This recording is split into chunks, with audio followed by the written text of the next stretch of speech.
She was surprised to find the cottage door standing open, and when she went into the room, she had such a strange feeling that she said to herself, "Oh dear, how uneasy I feel today, and at other times I like being with grandmother so much."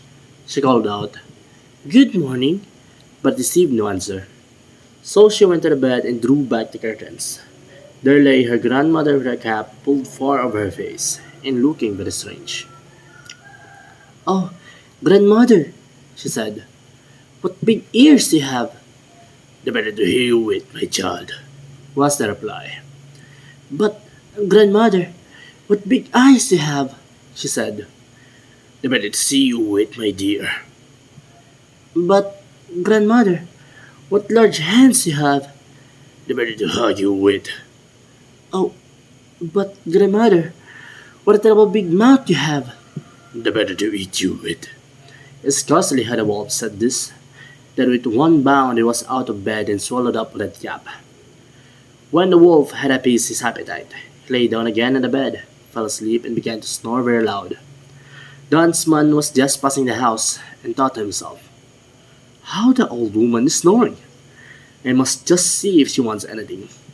So he went into the room, and when he came to the bed, he saw the wolf that was lying on it.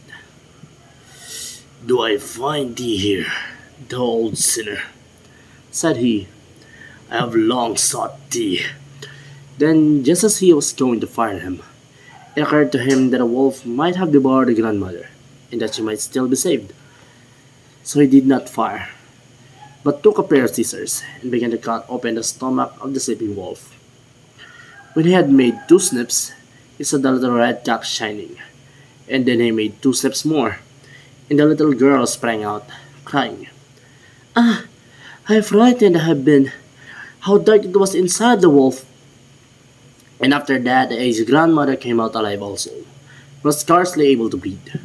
Redcap, however, quickly fetched great stones with which they filled the wolf's body, and when he awoke, he wanted to run away, but the stones were so heavy that he fell down at once and fell dead. Then all three were delighted. The huntsman drew off the wolf's skin and went home with it. The grandmother ate the cake and drank the wine which Redcap had brought, and revived. But Redcap thought to herself, "As long as I live, I will never by myself leave the path to run into the wood when my grandmother has forbidden me to do so."